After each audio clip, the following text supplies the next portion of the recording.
Assalamualaikum Ustadz, saya mahasiswa berniat mencari tambahan dengan menjadi ojek online. Apakah diperbolehkan Menjadi ojek online atau bekerja di ojek online?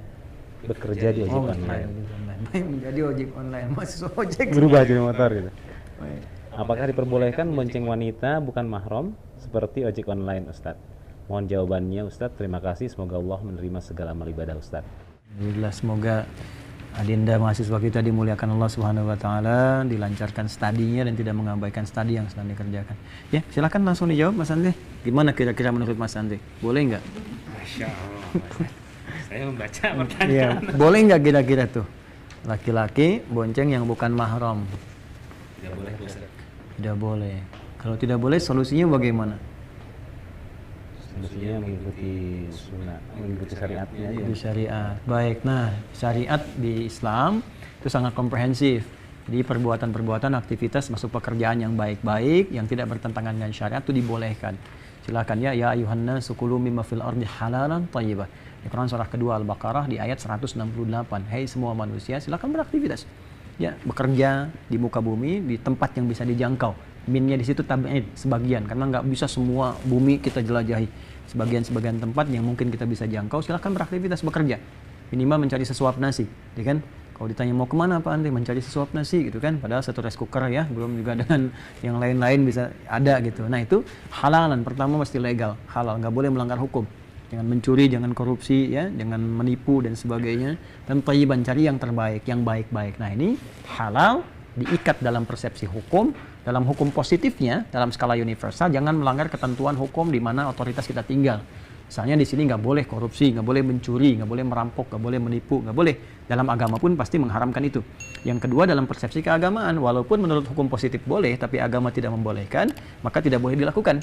Ya seperti tadi misalnya kan, mohon maaf sekali, hubungan antara laki-laki dengan perempuan dibatasi. Ya, pembatasan ini sesungguhnya penghormatan dari syariat untuk menjaga supaya tidak terjadi hal-hal buruk yang kemudian bisa lahir karena Allah kan sang pencipta, Allah tahu bagaimana kecenderungan kita, ya, atau kejadian-kejadian yang tidak diinginkan dihindari sehingga syariat memberikan solusi. Apa diantaranya? Ojek laki-laki bisa membonceng yang laki-laki, perempuan membonceng yang perempuan. Kalaupun dalam suasana darurat, maka kaidah berbunyi ad-daruratu tubihul mahdhurat. Dalam kondisi yang darurat, maka dibolehkan sesuatu yang tadinya terlarang. Ini sudah umum prinsipnya. Seperti misalnya maaf daging babi kan haram.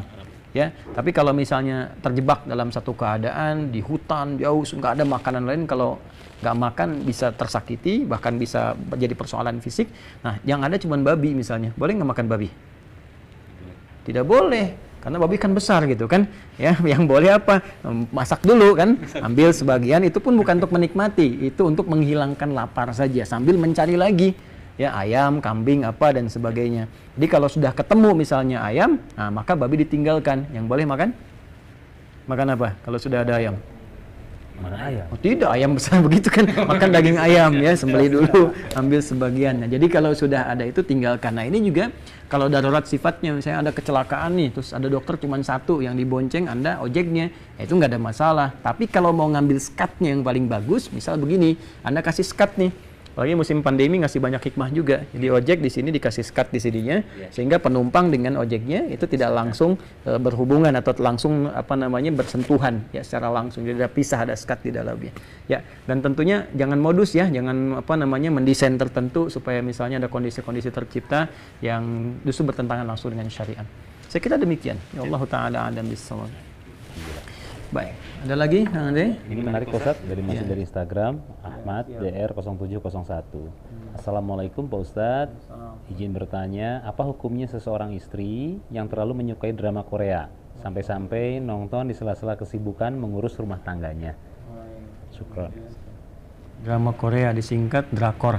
Drakor. Iya. Ya, jadi sebetulnya begini ya, mau drama Korea, drama Jepang, itu kan, mau drama apa sajalah gitu yang dari manapun, sebetulnya diikat dengan hukum yang sama. Ya, hukumnya itu pertama tidak boleh melalaikan kewajiban-kewajiban, ya bahkan amalan-amalan yang menuntut kita untuk mengerjakannya. Ya kalau sekiranya itu bisa, mohon maaf sekali, menggugurkan kewajiban atau mengabaikan kewajiban, maka apapun jenisnya itu bisa haram. Bisa haram hukumnya. Apalagi misalnya mengabaikan sholat, tadi mengabaikan kegiatan yang wajib. bagi istri di rumah tangga kan, anak bayi nangis pengen diberi ASI, nanti dulu mama lagi sibuk nih, ini nikah apa enggak nih si Yungce misalnya kan. Nah, itu kan juga jadi nggak bagus gitu ya, itu bisa haram hukumnya. Ya, ingat jangan dipotong ya video saya, tiba-tiba nanti bikin tagline dipotong pemburu konten Ustadz Adi mengharamkan drama Korea misalnya. Bukan itu yang saya maksudkan. Saya membahas tentang hukum umum apapun keadaannya. Ya, mau apakah Anda melihat gambaran, bahkan kajian sekalipun. Anda nonton kajian semacam ini misalnya, ya bahkan ta'lim, tiba-tiba kemudian melalaikan sholat. Harusnya sholat, Anda ngikutin ta'lim dulu misalnya, atau seharusnya memberikan ASI kepada anak. Jadi semua hukum diikat yang sama. Jadi ini pertama, hukum tingginya bisa jatuh haram jika memang kewajiban yang ditinggalkan dan ada unsur kesengajaan di dalamnya. Yang kedua, paling rendah bisa makruh.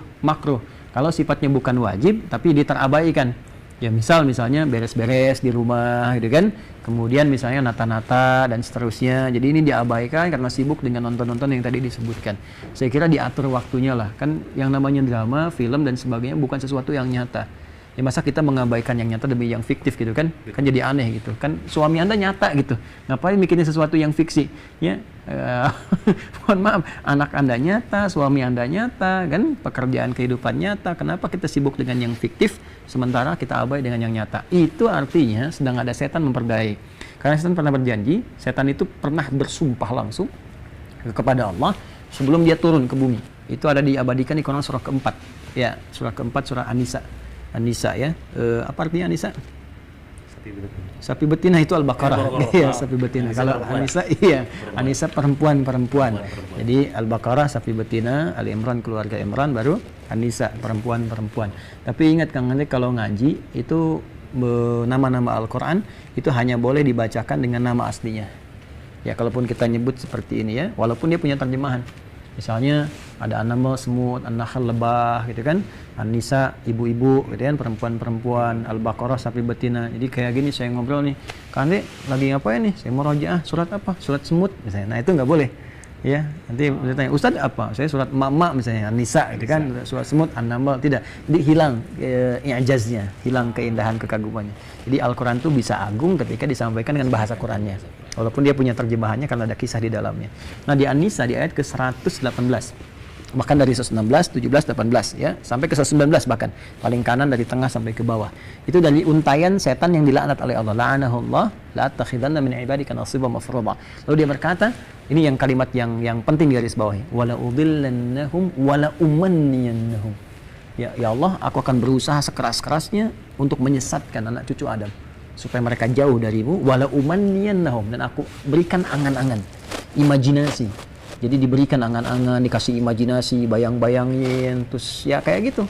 Apa saja nanti perangkat yang bisa digunakan, bisa lewat handphone, bisa gambar, bisa TV, bisa di tempat-tempat kotor seperti kamar mandi. Itu kamar mandi itu tempat kotor ya teman-teman yang di sini tuh. Jadi jangan sampai cari imajinasi di kamar mandi, itu salah. Ya, kok lama amat, ngapain nggak keluar misalnya kan? Lagi ini nih cari imajinasi. Nah itu tidak tepat.